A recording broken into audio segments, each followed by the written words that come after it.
Efésios capítulo de número 3, versos de número 14, 15, 16, 17. Quem achou, diga amém. Amém. Que diz assim: por esta causa me ponho de joelho diante do Pai, de quem toma o nome toda a família, tanto no céu como sobre a terra, para que, segundo a riqueza da sua glória, vos conceda que sejais fortalecidos com poder, mediante o Espírito no homem inteiro, e assim habite Cristo no vosso coração, pela fé estando vós arraigados e alicerçados em amor. Você pode repetir comigo no 3, o verso de número 14?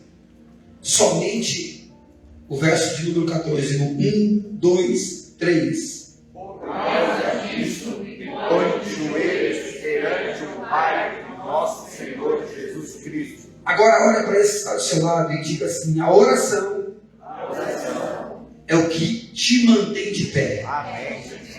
Diga de novo: a oração A oração é o que te mantém de pé. Vamos para a Bíblia então?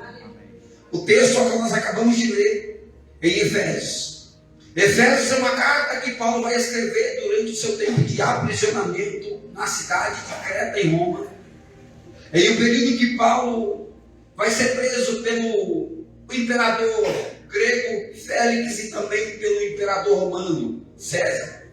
O texto diz que a carta aos Efésios, ou epístola aos Efésios, e também a epístola de Colossenses, ela tem uma comunidade. Elas têm um parecer, por serem cartas distintas.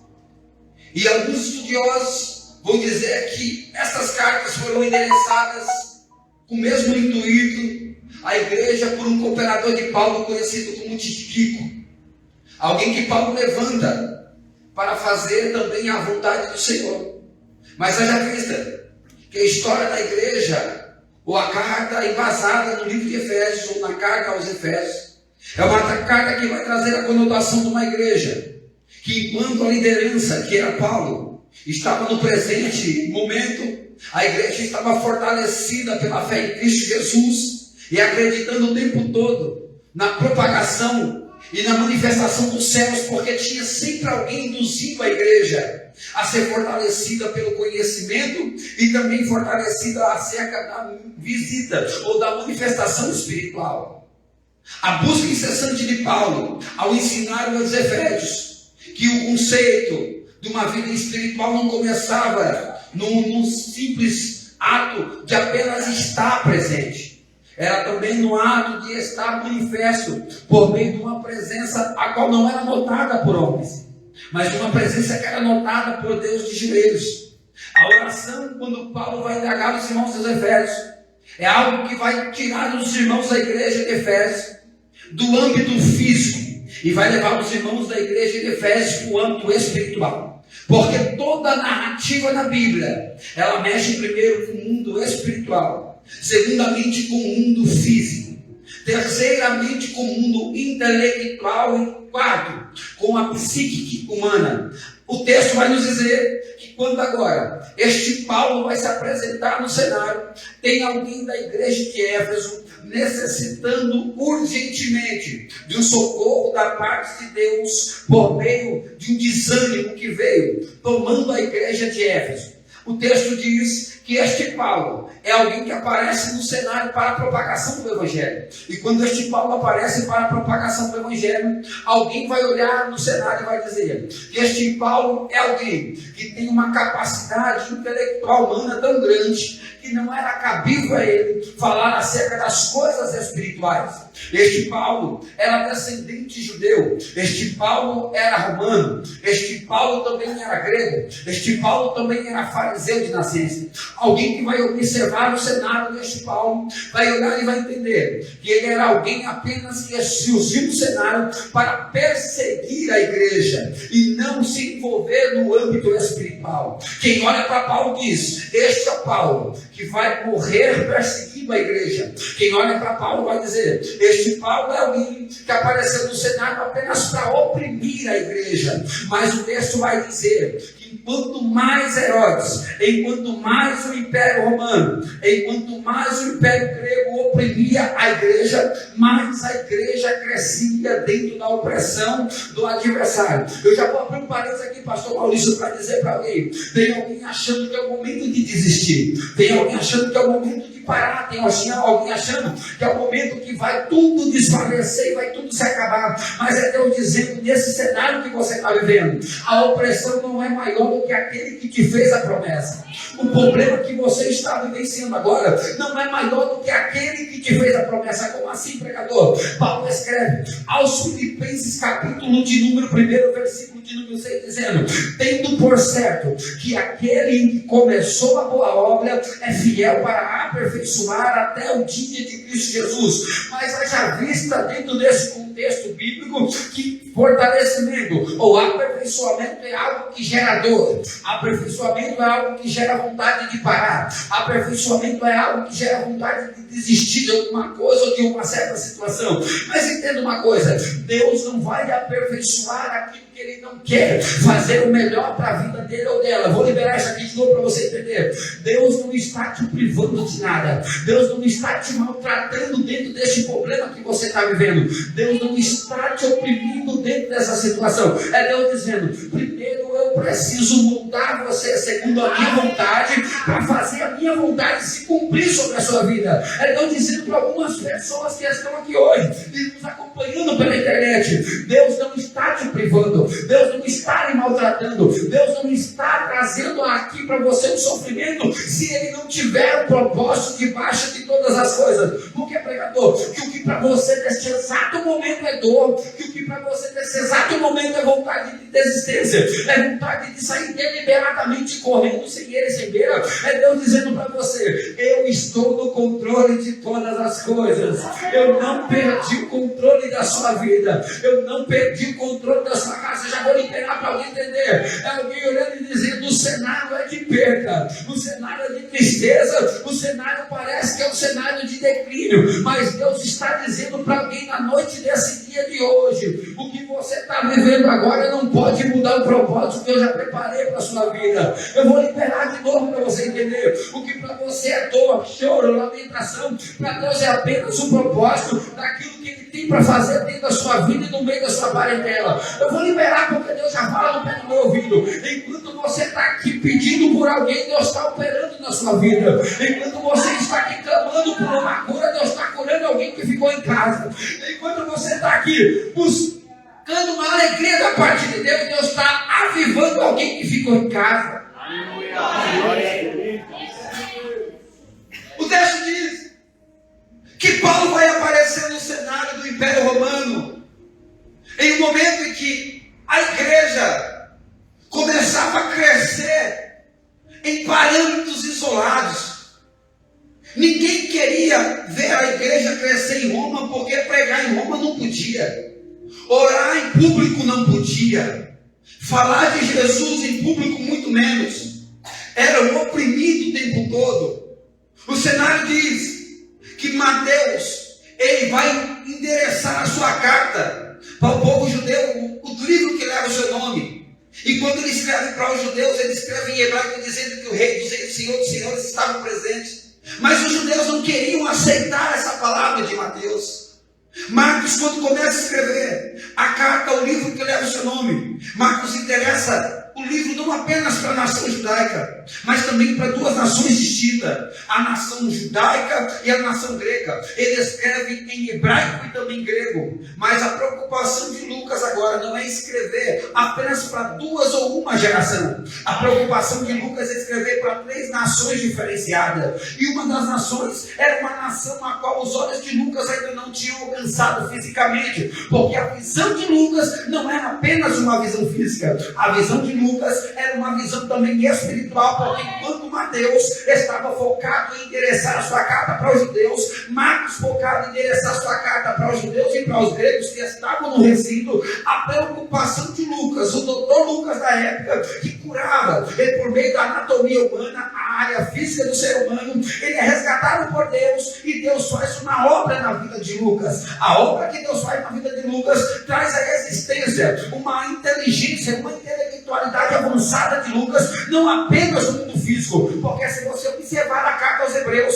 ela não tem um autor distinguido. Porém, os historiadores vão dizer que possivelmente foi o Dr. Lucas que tenha escrevido grande parte da carta aos Hebreus, trazendo à existência uma sabedoria que Lucas não carregava apenas com bisturi na mão, uma sabedoria que Lucas não empunhava apenas tendo um papel, uma caneta e trazendo remédios para alguém. Não, Deus, quando escolhe Lucas, ele quer primeiro tratar a Lucas, e quando ele trata Lucas, ele está tratando alguém que está tratando de alguém. Lucas está sendo tratado por um Deus, porque ele estava cuidando também de alguém. Eu vou liberar, pastor Maurício, porque Deus está dizendo aqui, enquanto você ora por alguém, enquanto você jejua por alguém, enquanto você faz o bem para alguém, é Deus dizendo, então eu vou cuidar de você, eu vou sarar você, vou levantar você e vou dar para você aquilo que homens não podem dar. Lucas vai trazer a existência, escreve a sua carta, e quando ele escreve a carta, quer o seu nome. Lucas escreve endereçado para judeu, também para grego e também para a nação gentílica, que seria abraçado pelo poder da remissão dos pecados e na cruz do Calvário. Mas o texto vai dizer que quando Mateus começa a escrever a carta que leva o seu nome, Mateus quer indagar aos servos de Deus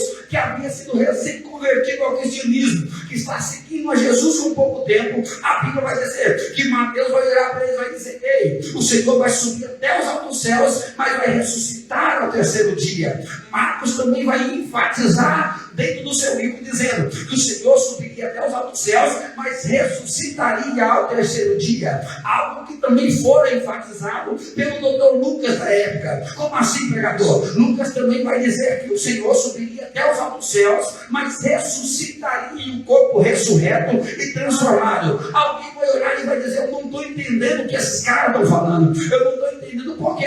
Porque não era para ser entendido pelos discípulos naquele exato momento. Eu já vou abrir um parênteses para dizer para alguém, o que você não está entendendo agora não é por falta de sabedoria da sua parte.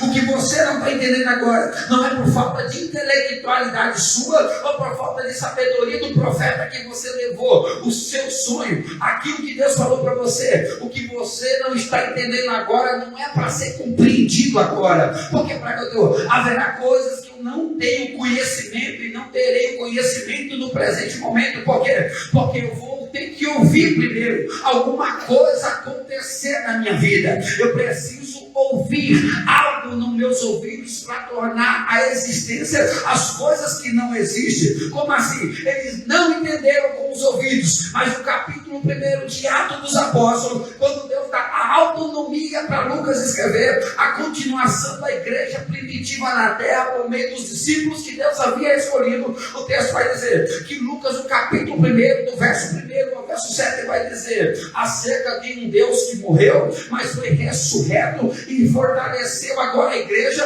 dentro do âmbito. O que ele estava dizendo? Acerca de um Deus que morreu lá no Calvário, mas ressuscitou no terceiro dia e estava andando entre homens, fazendo milagres, prodígios e maravilha. E o que eles não entenderam foi, porque lá em Mateus o texto vai dizer que quando Jesus está lá no alto do Monte Caveira, que alguém vai observar a Cristo Jesus, que está agora todo dilacerado, está com seu corpo fissuras abertas por causa dos chicotes, está com coroa de espinho cravada na sua cabeça, a ponto do profeta Isaías dizer no Isaías capítulo de número 53, dizendo que nele não havia formosura, que nele não havia beleza. Por quê, pregador? Porque na cruz do Calvário ninguém prega mais esse Jesus transpassado pela lança, ninguém prega mais o Jesus transfigurado, aquele Jesus machucado e ferido na cruz do Calvário, a ponto de Isaías, no capítulo 53, versículo de número 4, dizer que ele levara sobre ele todas as nossas dores, transgressões e iniquidades, para que por meio das suas pisaduras nós fôssemos sarados.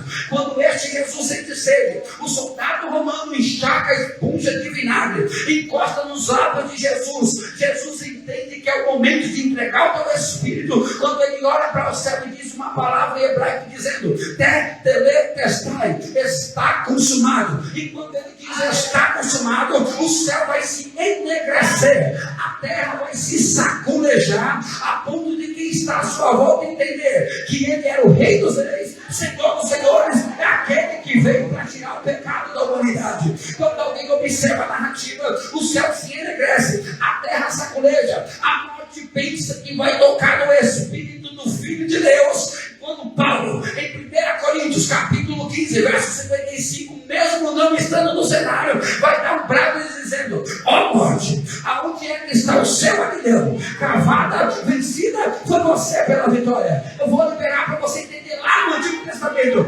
em 1 Samuel, capítulo 2, versículo de número 6, o texto vai dizer: sou eu quem dou a vida. Sou eu quem tiro a vida. Sou eu quem faço nessa na cova, mas sou eu também quem tiro da cova. Levanta a sua mão para receber. A morte pensou que tocaria alguém de dentro da sua casa. Ele mandará a ceia.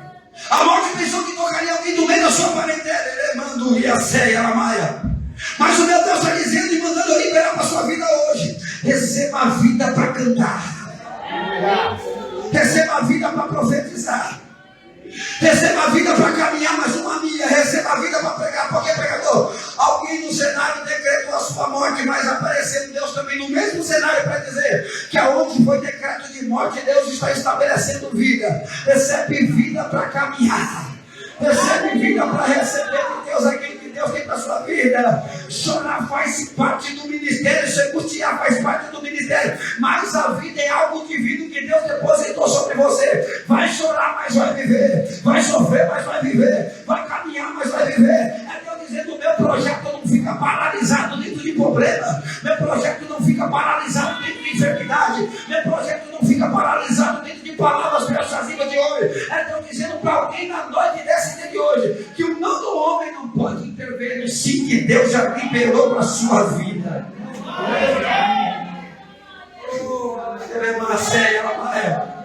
Tem pouca gente, mas eu já sinto a presença deles. Está frio lá fora, mas eu já sinto a presença dele. Por que, pregador? A minha Bíblia e a nossa Bíblia ensinou que o fogo não arde daí para cá, ele arde de cima do altar para ir. Levítico capítulo 6, versículo de número 3 vai dizer que o altar arderia continuamente e não se apagaria. Como assim, pregador? Nem sempre tinha levita no pé do altar para manter a brasa do altar acesa.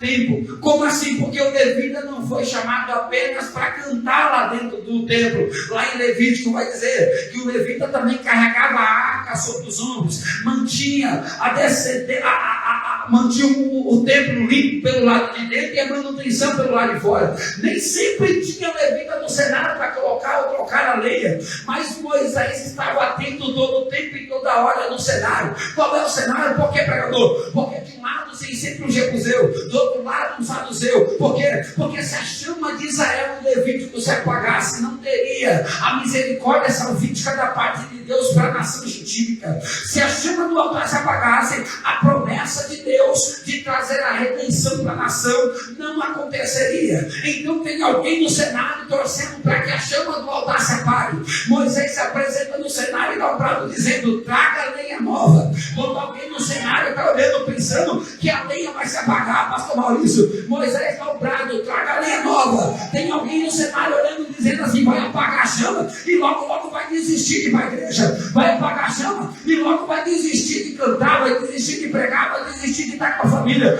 Mas Deus está dizendo: ei, a partir de hoje, quem pensou que a lenha ia apagar, Deus está dizendo: recebe lenha nova para pregar.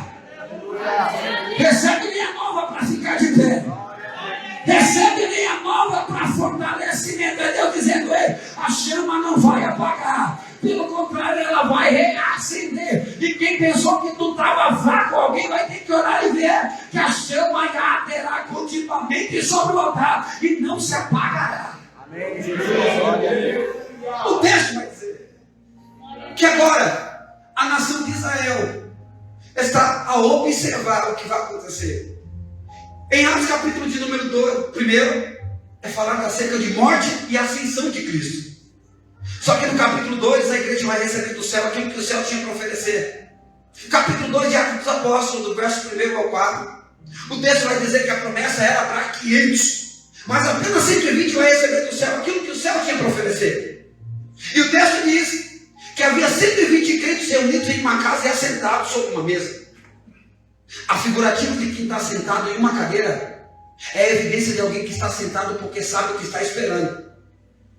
A figurativa de alguém que está sentado sobre a mesa é de que vai ser servido. Não sabe do que, por quê aonde e quando, mas vai ser servido. Eu vou liberar isso aqui para você entender. Vou simplificar. Não sabe como vai vir, de que jeito vai vir, da onde vai vir, de que maneira vai vir, mas dentro de você arde dizendo: vai vir. E eu vou profetizar para a sua vida hoje, para Deus dizer, eu estou cheio hoje para dizer para você, é Deus dizendo para alguém na noite desse dia de hoje: eu trago à existência aquilo que não existe, para surpreender aqueles que eu tenho propósito mediante a minha promessa e a minha palavra. Recebe milagre da parte de Deus hoje. Recebe milagre para andar e caminhar mais uma milha. Recebe milagre para andar e para caminhar mais um tempo. Você não vai parar, porque, pregador, quem está vendo você sorrindo, cantando, pregando, profetizando, não sabe o que você está vivendo, mas Ele está dizendo para você nessa noite: recebe palavra de Deus para caminhar mais uma milha. O que você está vivendo não pode interromper o projeto que Deus começou a fazer na sua vida. Deus está dizendo, e Deus está dizendo mesmo o que diz para Jeremias, capítulo 1, versículo de número 19: ei, Jeremias, pelejarão contra ti, Jeremias, mas não prevalecerão. Porque no mesmo cenário que aparece alguém dizendo recebe vida, no mesmo cenário aparece gente também dizendo morre. No mesmo cenário que alguém profetiza e diz haverá milagre, no mesmo cenário aparece alguém dizendo para, desiste. No mesmo cenário que alguém te incentiva a ir e prosseguir, no mesmo cenário aparece alguém dizendo: eu já não acredito que Deus possa fazer alguma coisa ao meu favor. Porque no cenário de discórdia e no cenário de razão, eu prefiro ficar com a promessa.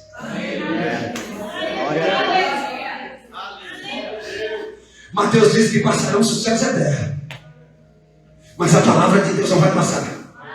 Eu estou pregando aqui debaixo de um lugar tão grande que meu Deus está dizendo aqui no pé do meu ouvido: filho, enquanto você prega, eu estou começando a colocar ossos no lugar.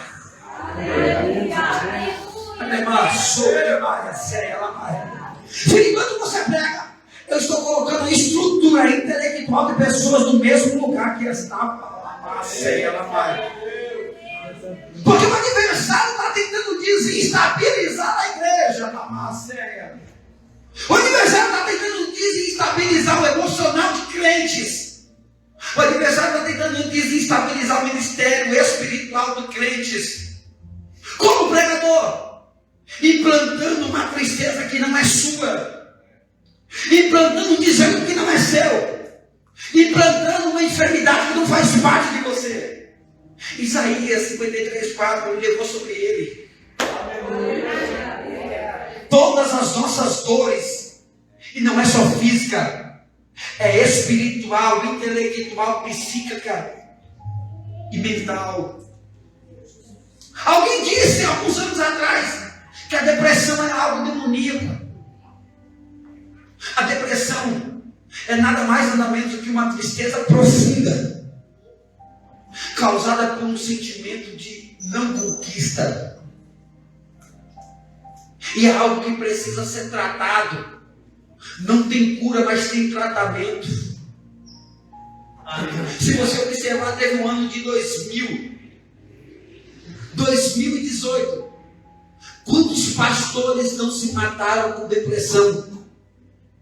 Porque até então era tratada como demônios, quando a depressão era uma doença causada na alma. Porque toda enfermidade, ela não vai assolar primeiro o físico se ela não assolar primeiro a mentalidade do ser humano. Toda enfermidade física causada no meu corpo, primeiro ela vai assolar a minha mente, segundo a minha alma, me deixando doente emocional, e terceiro, espiritualmente não crendo mais que Deus possa transformar o quadro da minha situação. Sabe por que Deus colocou Ezequiel em Ezequiel 37:7 no meio de um vale de ossos secos? Foi para trazer a existência daquilo que já não mais existia. Porque a promessa em Gênesis capítulo de número 11, versículo de número 14: Abraão, sai da tua parentela, vai para a terra distante que eu te mostrarei, e eu tornarei a sua descendência e multiplicarei ela como os grãos de areia dessa. O que para Abraão era grão de areia, em Jeremias capítulo 18 se torna um vaso. E o vaso que se torna seria para ser um vaso de honra. Mas Israel preferiu ser um vaso de desonra, se distanciando do altar. E todas as vezes que eu me determino sobre a minha vida, eu me distanciar do altar, eu estou trazendo sobre mim um jugo que já não é mais meu. Eu não tenho mais livre arbítrio de voltar. Eu não posso dizer que eu não quero ser mais crente. Eu posso até dizer, mas não é mais meu esse atributo de querer ou não servir a Deus. Porque uma vez que Ele me aceitou, eu já não tenho mais autonomia de voltar para trás. Mas dentro da igreja, eu tenho a autonomia de me aproximar do altar ou me distanciar do altar. E quando é pregador, eu me distancio do altar? Quando eu não oro mais, quando eu não jejuo mais, quando eu não me envolvo mais com as coisas da igreja, quando eu não quero saber mais de orar pelas madrugadas em prol da minha igreja, em prol da minha família, em prol do ministério que Deus me colocou. Eu estou me distanciando do altar. Por isso que aparece Isaías no capítulo de número 60, versículo de número 1, dizendo: permanecentes em Israel até que do alto seja revestido de poder. Aleluia. Mas a narrativa de Isaías é que fortalecimento não é para quem está forte. Aleluia. Fortalecimento é para quem está. Permanência não é para quem foi ou para quem voltou. É para quem não conseguiu nem ir e nem voltar, mas está. Não ora mais, mas está aqui. Não tem forças mais para jejuar, mas está aqui. Não consegue mais crer que Deus possa reverter a situação, mas está. Por quê? Porque a promessa, ela não se apaga por meio de palavras persuasivas de quem está à minha volta e à sua volta. Como assim, pregador? É sempre alguém no cenário dizendo: para, desiste. Mas aparece sempre alguém para dizer: não desiste não, porque Deus vai cumprir o que Ele tem para a sua vida.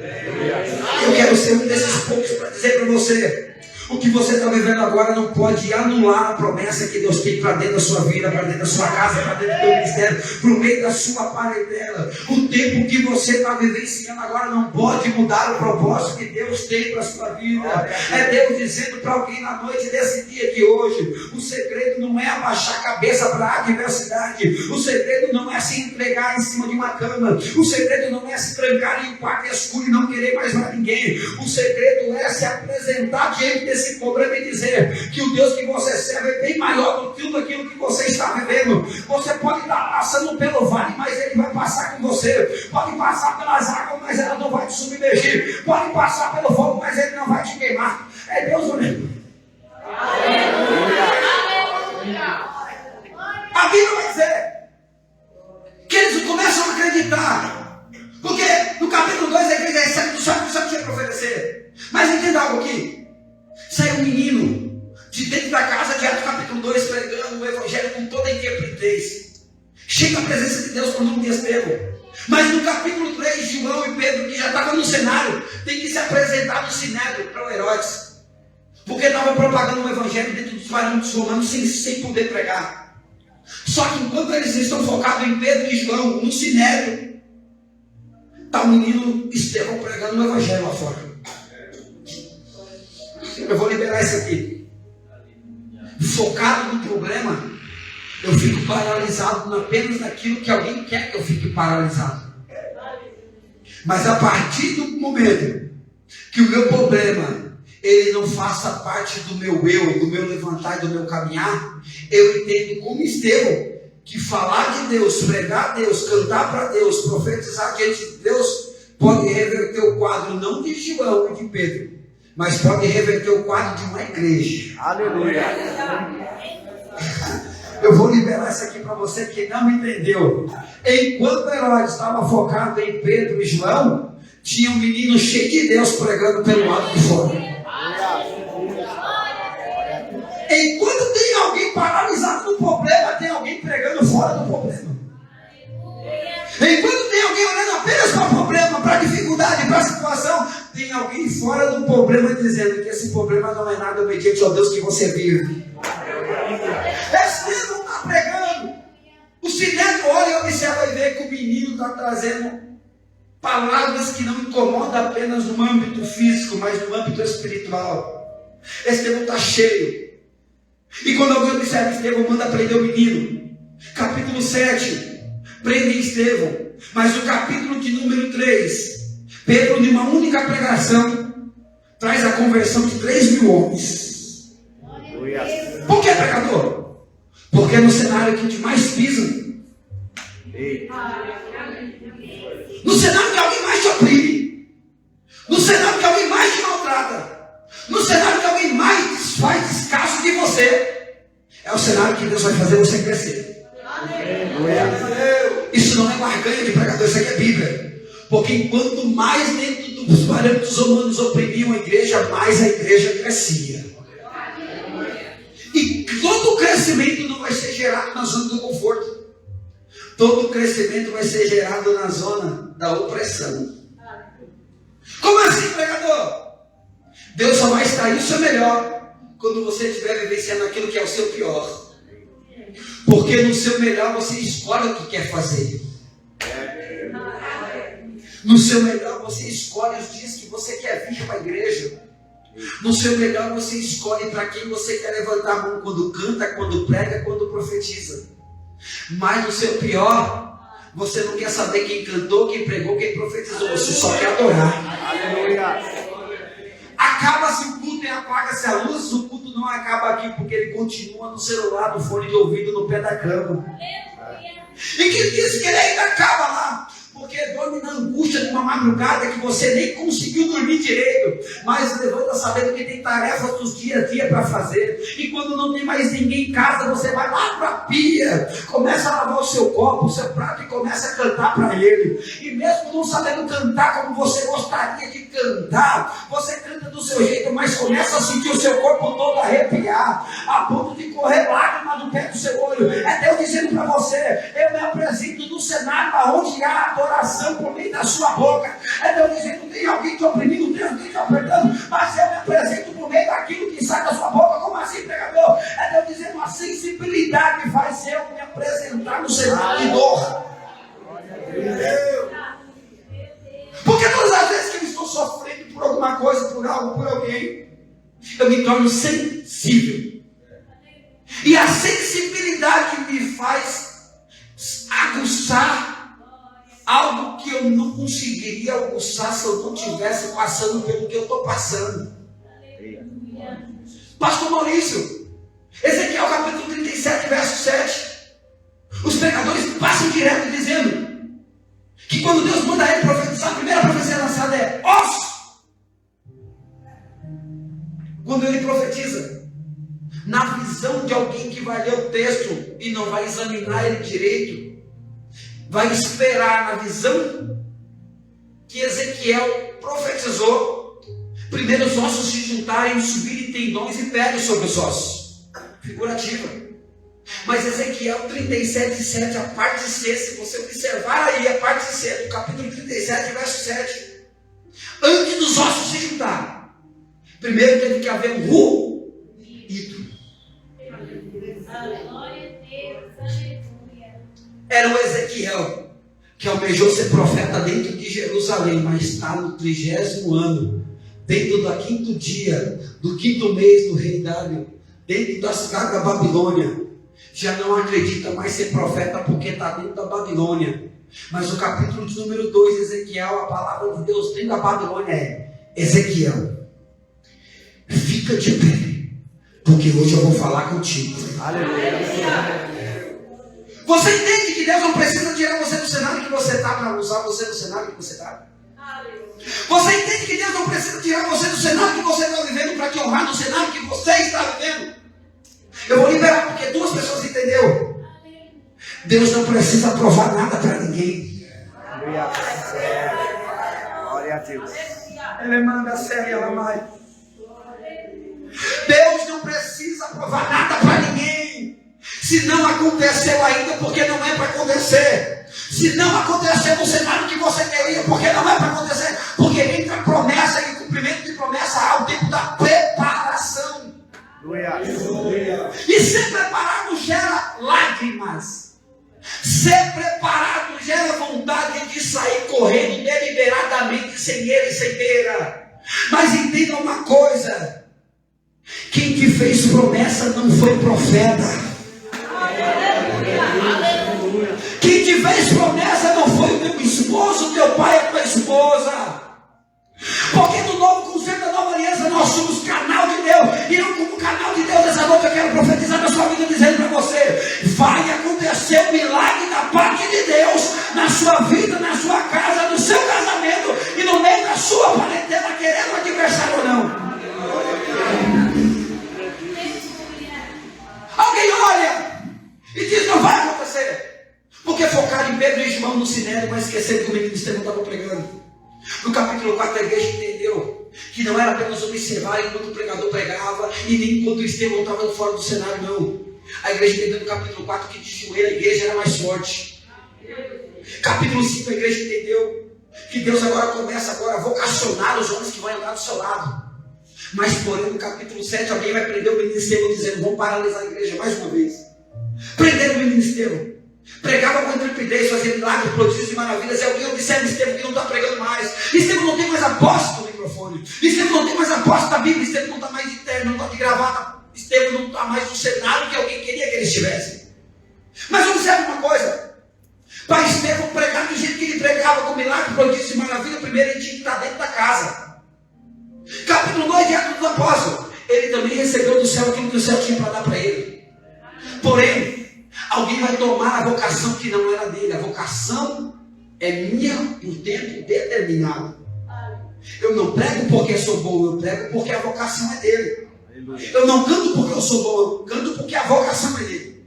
Eu não sou profeta porque eu sou bom, eu sou profeta porque a vocação é dele. Ou seja, dons espirituais. Ou seja, Estevão está no cenário que alguém tirou o microfone, alguém tirou a Bíblia, alguém tirou o seu poder persuasivo de poder ministrar a palavra, de poder ter milagres por meio disso. Porém, no mesmo cenário, alguém observa Estevão e vê que não tem microfone, não tem Bíblia, não tem mais o poder da palavra, está no meio da guarnição romana. Mas quem olha para a sua aparência vê que ninguém pôde roubar dele o que ele recebeu dentro da casa. Aleluia. Não, vou liberar isso aqui, pastor, para alguém entender. Tem alguém que achando que tirando a sua alegria vai tirar o que Deus tem para a tua vida. Tem alguém que achando que tocando aquilo que você tem vai tirar o que Deus tem preparado para a sua vida. Mas eu vou dar um recado para você e para o adversário da sua alma, para dizer para você que o que você recebeu da casa, quem está pelo lado de fora da casa não pode roubar. Como assim, pregador? Não suporta ver que o menino não mudou a fisionomia porque não pregava. Mas Estevão entendeu que adorador não era ser pregador. Estevão entendeu que adorador não era ser cantor. Estevão entendeu que ser adorador não era ser profeta. Estevão entendeu que adorador estava num estado singular. Eu estou sozinho, mas eu vou adorar a si mesmo. Aleluia. Eu estou sendo oprimido, mas eu vou adorar a si mesmo. Alguém está me prendendo e não deixa mais eu pregar, mas eu vou adorar a si mesmo. Porque adorador não precisa disso aqui para adorar.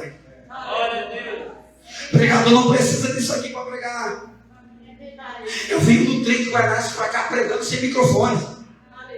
É alguém gritando: cala a boca, você é um pregadorzinho. Eu não paro, eu continuo. É alguém dizendo: ei, se não ficar quieto vai descer na próxima. Eu continuo pregando. Na Praça da Sé sem microfone nós pregamos. Por que, pregador? Porque eu sei de onde Deus me tirou. Aleluia. De que maneira me tirou? Aonde Ele precisou me colocar para eu aprender que não era do jeito que eu queria. E da maneira que Ele me tirou depois que eu tive que aprender lá. Como eu não queria ter aprendido da maneira que eu aprendi. Mas foi necessário. Para que a promessa que Ele fez lá no começo e o cumprimento de promessa haveria um intercâmbio. Aleluia. Sofrer faz parte da chamada. Se angustiar faz parte da chamada. Vontade de correr faz parte da chamada. Por que você acha que Deus não colocou Ezequiel no começo do vale nem no fim do vale? Porque se coloca no começo, ele corre para fora. Se coloca no fim, ele corre para sair logo. Mas o texto diz que Deus coloca Ezequiel no meio. E ao colocar Ezequiel no meio, ele não disse para Ezequiel ficar lá se lamentando daquilo que ele estava vivendo. Não. Ele disse para Ezequiel: Ezequiel, caminha. Caminhar no meio do vale, quando tudo vai mal, quero ver o profeta para isso. Mas Ezequiel caminha. E ao caminhar, a pergunta é: o que tu vê? Um grande vale de ossos sequíssimos. Não era algo que tinha morrido recentemente. Era algo que estava há muito tempo morto. Mas o mesmo cenário, que ninguém dá mais nada, é o mesmo cenário que Deus coloca alguém para profetizar o tudo. Eu vou profetizar isso aqui para você entender. É Deus dizendo: você já não acredita mais.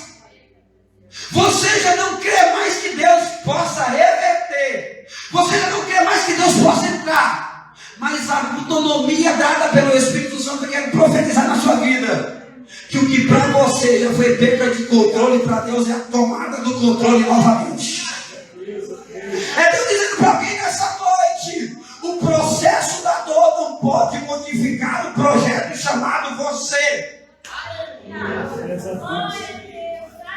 O medo de ficar sozinho, o medo de morrer sozinho, o medo de ser abandonado, não pode mudar o cenário que Deus tem preparado para a sua vida. Como assim, pregador? Todas as vezes que Jeremias se viu sozinho pregando para a nação que era dele, para a igreja que era dele, para o povo que era dele, alguém olhava e dizia: se não se cumprir, vai tomar pedrada até morrer. Mas Deus olha para Jeremias e diz para Jeremias: Jeremias, o que eu mandar você falar, você vai falar. Aonde eu mandar você ir, você vai ir. E o que eu colocar a palavra da sua boca, diga. Por que, pregador? Porque aonde tu for, Jeremias, eu vou com você. Porque aonde você passar, eu vou passar com você. O que Deus estava dizendo para Jeremias? Independente do que você está vivendo de dor, Jeremias, não muda o que eu tenho para você fazer, Jeremias.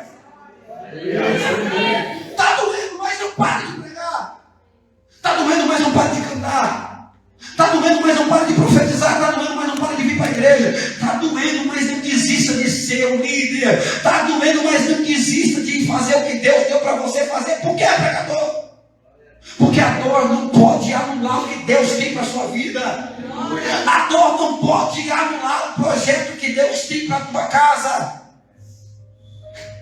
Ninguém é aperfeiçoado na zona do conforto.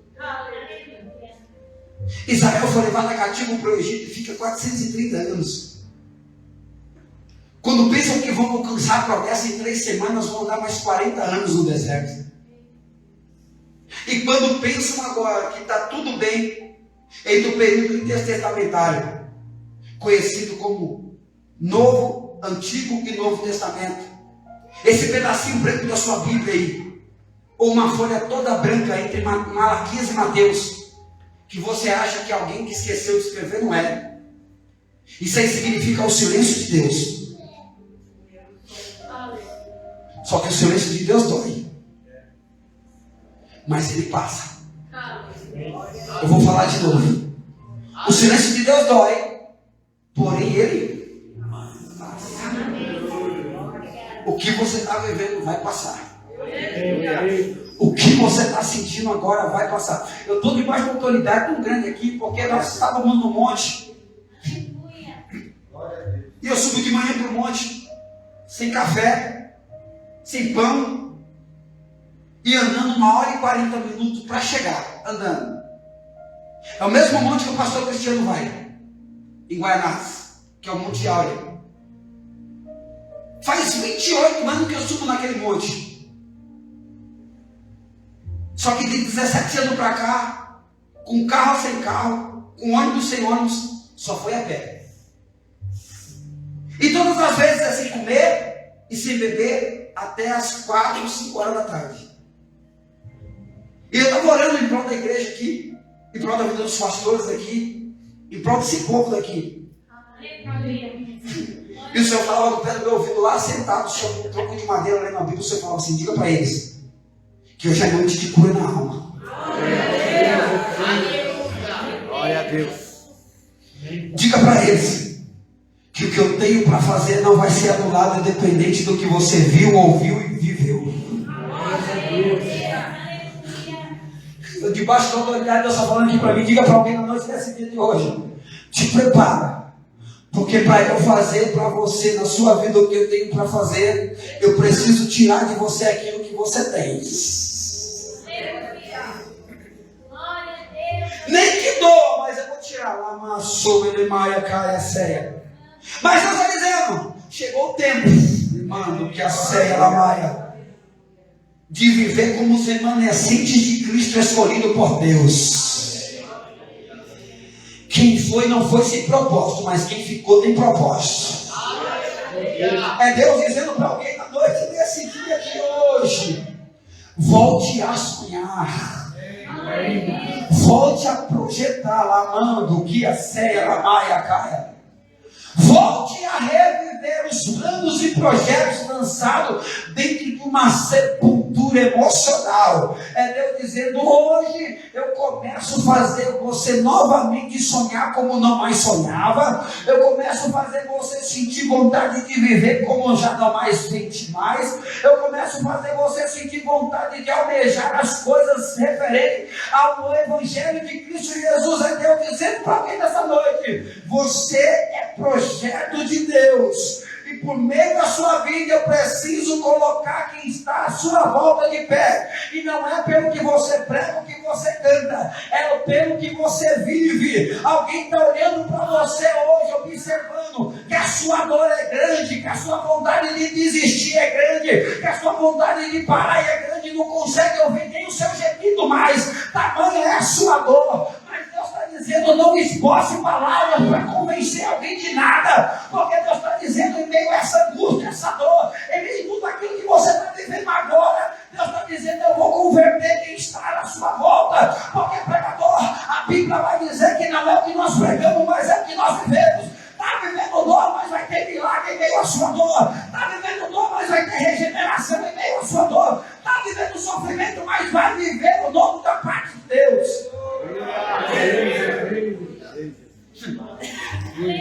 Paulo vai ensinar a igreja. Mas da pior maneira, primeiro vai ter que matar Estevão. E você conhece a história no capítulo 8 de Atos. Paulo vai a caminho da cidade de Jerusalém, propriamente na cidade de Damasco, perseguir mais os crentes ainda. E no caminho de Damasco, você conhece a história. Paulo cai no caminho de Damasco e fica cego. Uma palavra é dita para Paulo: Saulo, Saulo, por que me persegues? Judas está no cenário, o abraça, o acolhendo. Mas o negócio não era com Judas, era com quem estava lá em Atos capítulo 12. E quem estava em Atos capítulo 12 está incumbido de buscar a Paulo na mão direita. Enquanto alguém está olhando e dizendo: deixa ele cego aí, porque ele perseguia, ele matava, ele era um caluniador, prendia os crentes, deixa ele aí. Não. Deus disse para Ananias: vai lá, Ananias, vai lá na rua direita, porque tem alguém lá que ninguém dá mais nada por ele. Tem alguém aí que o Sinédrio já abriu mão dele, porque ele está indo lá para Jerusalém. Tem alguém aí que o Sinédrio grego já abriu mão dele, porque ele está a caminho de Damasco. Mas ele tem um propósito da vida dele. Aí ele quer trazer ele para casa. Com 3 dias de crente, Saulo se converte ao cristianismo no capítulo 9 de Atos dos Apóstolos. E com 3 dias de crente, Paulo já está orando. Deus usa o próprio Ananias com o passar do tempo para impor as mãos sobre a visão de Paulo, e entrega a visão de Paulo. Paulo se levanta e diz: eu vou pregar. Porque Paulo era fariseu de nascença, judeu, convertido ao cristianismo no fariasismo, que aprende os 5 primeiros livros da Bíblia de cor e salteado, do 1º ano ao 8º ano no fariasismo, já se tornando mestre da lei aos 12 anos de idade. E o texto vai dizer que ele, por conhecer os 5 primeiros livros da Bíblia, ele se apresenta e diz: eu vou pregar. Mas aparece o filósofo da sinagoga romana e diz: Paulo, ainda não, vem comigo. Gamaliel tira Paulo de cena por 14 anos, ninguém mais ouve falar de Paulo. Ninguém ouve mais falar daquele que perseguia, daquele que conhecia, daquele que era a evidência naquele momento. Porém, Deus não havia escondido Paulo para matar o projeto chamado Paulo. Porque alguém no cenário diz: agora que está convertido ao cristianismo, não vem mais cantar na igreja. Agora que está convertido ao cristianismo, não se apresenta mais nem para assistir o culto. Mas Deus não esconde o projeto para matar. Eu vou liberar isso aqui para você que não entendeu. É alguém dizendo, agora que é crente não vem mais para a igreja. Agora que é crente ninguém chama para pregar, para cantar mais em lugar nenhum. Mas Deus não esconde o projeto para matar. Depois de 14 anos se apresenta. Eu vou correr, senão eu não consigo entrar no texto. Não sai da introdução já. Aí a Bíblia diz que depois de 14 anos se apresenta acompanhado de Barnabé, como missionário, apóstolo e missionário, vai na primeira viagem missionária. Em Atos capítulo de número 12, ele está acompanhado de Barnabé, sai da cidade de Chipre, direto para perto para pregar o evangelho. Vai sofrer naufrágio, calúnia, difamação, perseguição de morte, açoite. Naufrágio, mas não vai morrer. Segunda viagem missionária de Paulo em Gálatas, capítulo de número 2, versículo de número 1 ao 4. Paulo não está acompanhado de Barnabé, mas está acompanhado de Silas. Vai sofrer naufrágio, calúnia, difamação e vai ter que sair da cidade de Chipre direto para Atenas para pegar o evangelho. Porém, está sofrendo açoite, calúnia, difamação, perseguição de morte, mas ele não vai morrer. Atos, capítulo de número 18. Ele sai da cidade, não mais acompanhado nem de Barnabé nem de Silas. Está sozinho, mas Paulo está cansado, deita para dormir. Quando ele deita para dormir, Deus se manifesta por meio de uma toalha ou pano branco, começa a sacolejar e Paulo observa aquele pano sacolejado. E aquele pano que sacoleja sai uma voz que Paulo fica estarrecido. E aquela voz que sai daquele pano branco diz: Paulo, atravessa a Macedônia. Paulo atravessa a Macedônia, Atos 16, você conhece a história. Ele entra dentro da cidade de Troade, conhecida como a cidade principal de dentro de Roma, e lá não pode pregar. Por isso que você vai ver no texto de Atos capítulo 16, que as mulheres, ao invés de orar dentro da cidade, eles estavam orando distante do rio. Por quê? Porque dentro da cidade não podia orar. Só que Paulo e Silas estão no caminho do rio para orar. E o texto vai dizer que dentro da cidade de Troade e Éfeso, Paulo sente desejo de ter a quarta viagem missionária. Ele vai tentar, mas não vai conseguir, porque já está avançado em idade. E por estar avançado em idade, César, o imperador romano, diz: ei Paulo, nós não temos pecado para te julgar. Você não fez nada contra a nossa nação que nós pudéssemos trazer a morte ou prisão para você.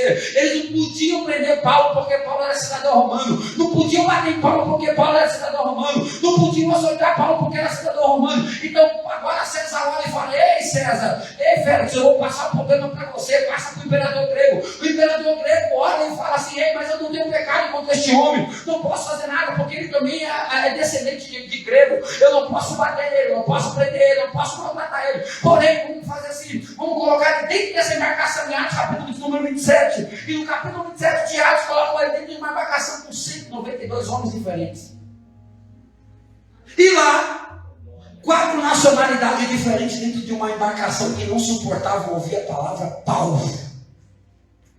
Estavam no mesmo barco que Paulo, porém não suportavam a Paulo.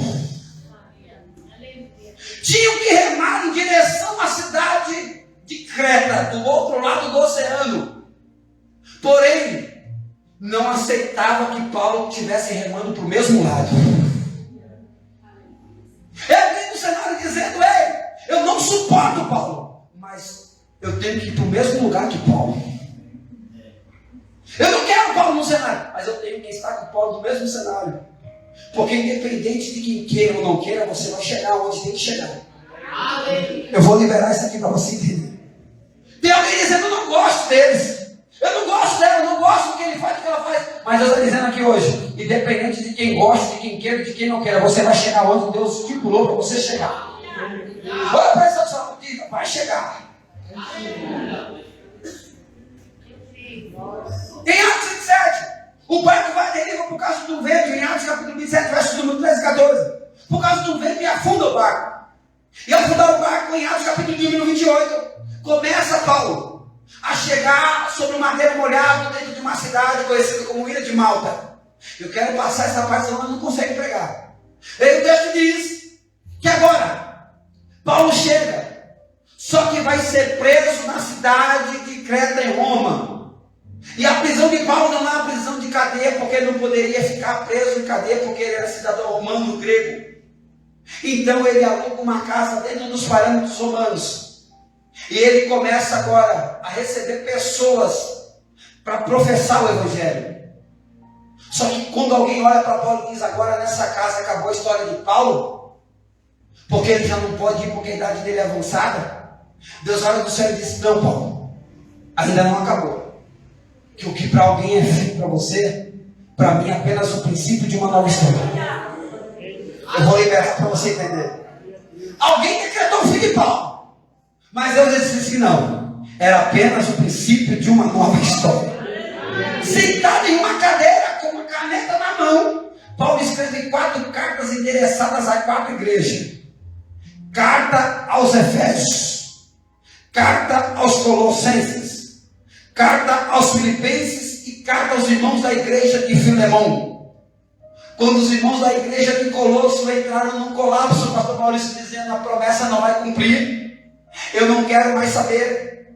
Capítulo 1 de Colossenses, verso de número 16 vai dizer, porque dele, para ele, foram feitas todas as coisas. Quando a igreja de Filipe começa a questionar a Deus acerca de uma promessa, Deus entra no cenário do capítulo 1 de Filipenses, verso número 6, que eu já direi para você aqui hoje, dizendo que tendo por certo que aquele que começou a boa obra é fiel para aperfeiçoar até o dia de Jesus. Mas observe, quando os irmãos da igreja de Efésios começam a ficar num declínio espiritual por não conseguirem mais orar como orava, Paulo estava preso escrevendo. Porém, Paulo no verso de número 3, capítulo 3, verso 14, Paulo sai da escrivania largando a caneta sobre o altar. Se ajoelha num cenário chamado casa e declara com a sua boca dizendo, por esta causa,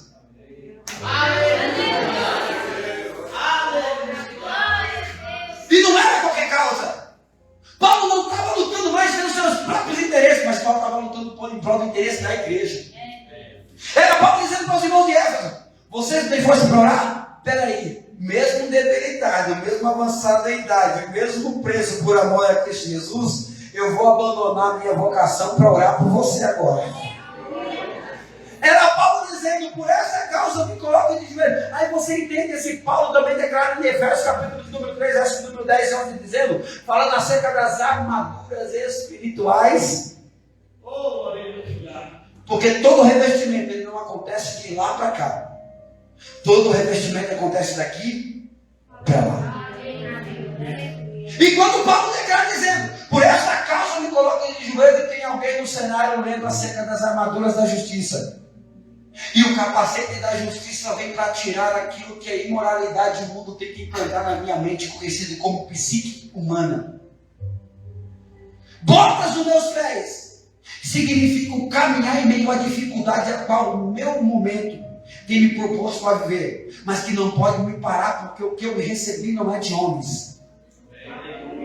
Coraça da justiça para fazer-me sentir confortável, mesmo quando a armadura que eu tenho para lutar me machuca. E a armadura para mostrar que a beleza não está pelo lado de fora. Que o meu melhor momento não está pelo lado de fora, porque as armaduras medievais já não eram bonitas, imagina no tempo de Cristo. Não tinham belezas e formosuras, porém machucavam os soldados que estavam usando elas.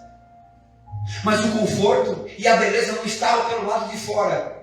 O conforto e a beleza estavam pelo lado de...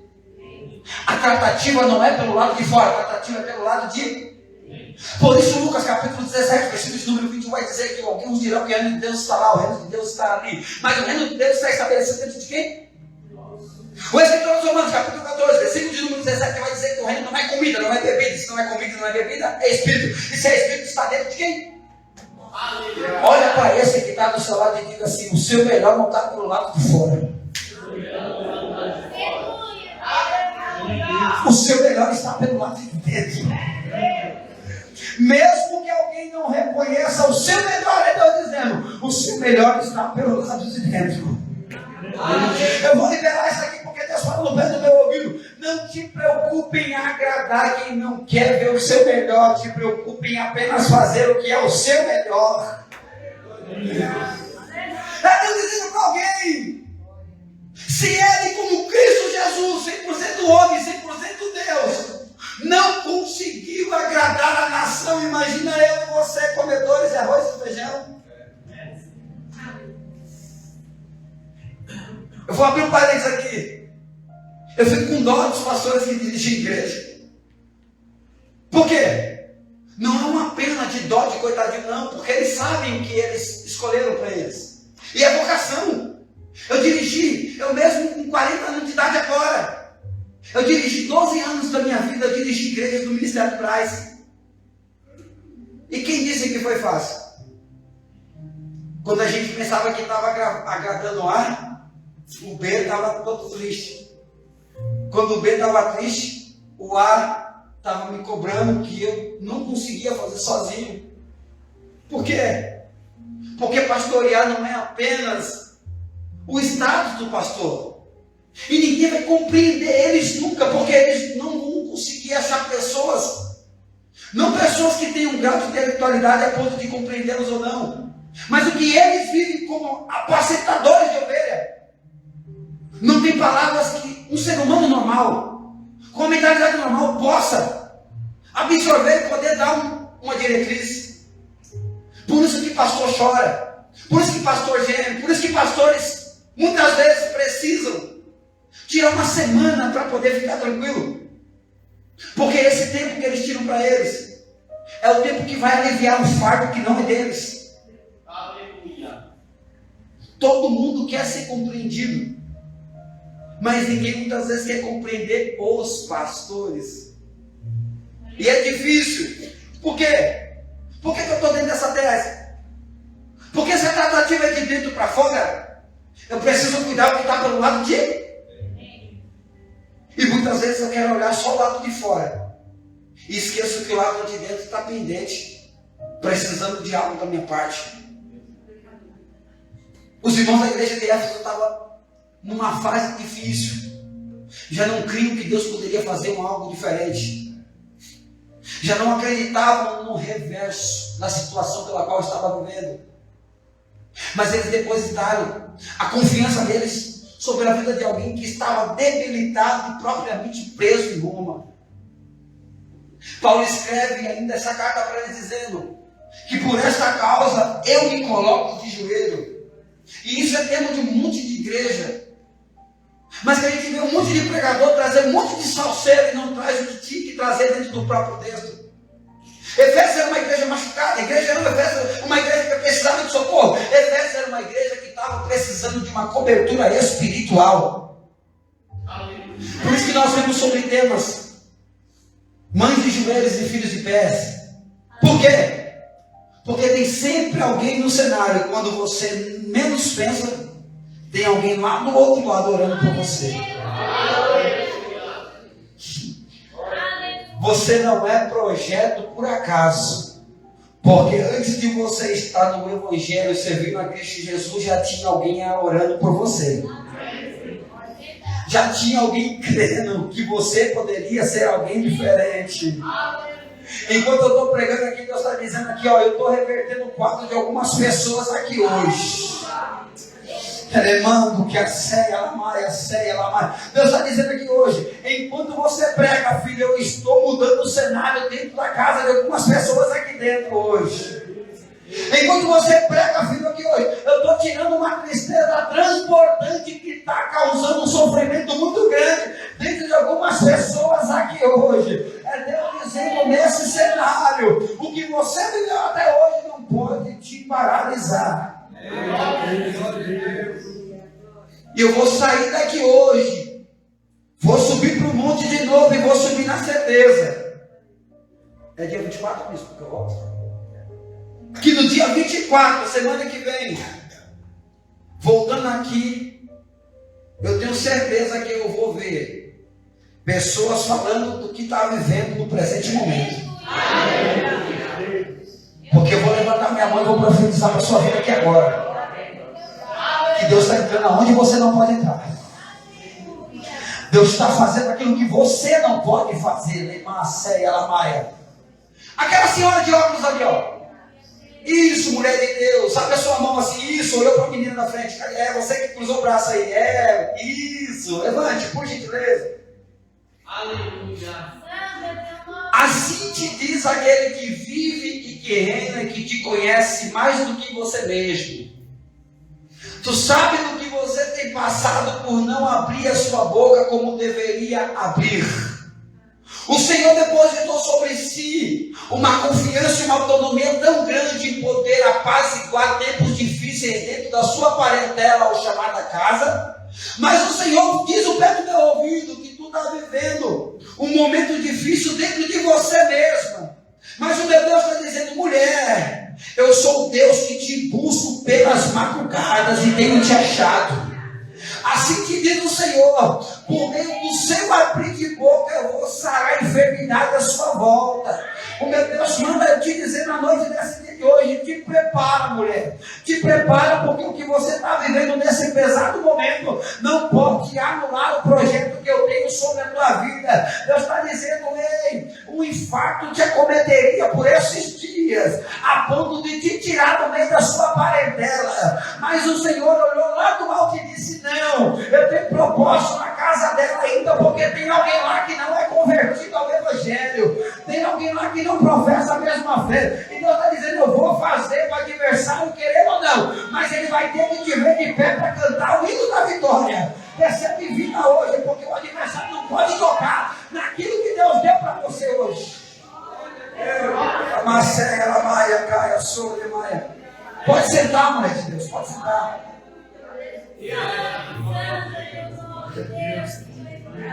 Tem uma pessoa aqui dentro que está para assinar um documento, mas esse documento parece que não chega. Cadê você? Cadê você?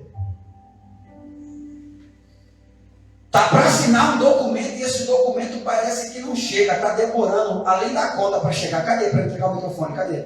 Fique de pé, homem de Deus. Abra a mão assim.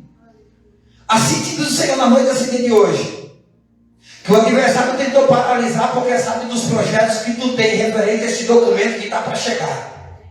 Vai mudar um ambiente chamado casa, vida material. E Deus manda te dizer na noite desse dia de hoje: te prepara, porque ele primeiro vai chegar na tua mão assinado pelos céus. E assim que diz o Senhor, começa a alegrar esse coração aí, viu? Porque o Senhor está projetando algo grande para a tua vida. Algo que tu pensou que não daria mais para você. Mas Deus está dizendo: ei, te prepara, porque tu vai viver o milagre a qual ninguém acreditou que tu viveria. E por esses dias Deus vai dar sinal que este documento chegará nas tuas mãos. Tu vai assinar e o nome do Senhor vai ser glorificado na sua vida. Fecha a mão e pode sentar, homem de Deus. Fique de pé. Isso, você de jaleco branco aí, felpudo, isso. Aleluia. Abra a mão assim. Aleluia. Por esses dias atrás aconteceu algo que te trouxe uma tristeza tão grande. Algo que quis te jogar no chão. Mas o Senhor te conhece, da planta do teu pé até o alto da sua cabeça, e preparou todo um cenário para que isso não te abatesse a ponto de você querer sumir. O Senhor diz: eu dou, mas eu tiro. Eu faço, Lemaia, ceia, o que é melhor para você, lemando que a ceia. E te diz: ei, o que para você lá atrás foi desespero, vontade de chorar apenas e de se isolar, para Deus foi apenas o princípio de uma nova trajetória na sua vida. Assim te diz o Senhor. Alguém preparou um cenário de vergonha para você. Alguém preparou um cenário de tristeza que iria te jogar sobre uma cama. Mas o Senhor conhece esse sentimento dentro de você chamado amor em coração. Ele invade aonde o homem não pode invadir, faz o que o homem não pode fazer e manifesta a glória dele de maneira sobrenatural. Te prepara, moça, porque Deus vai dar uma sacolejada na sua volta. Você não vai compreender o que Deus vai fazer, mas Deus está mandando eu te dizer: não é para ser compreendido, não questione, não pergunte, apenas viva o momento, porque o meu Deus manda te dizer: Ele te livrou esses dias da mão do adversário, porque sabia da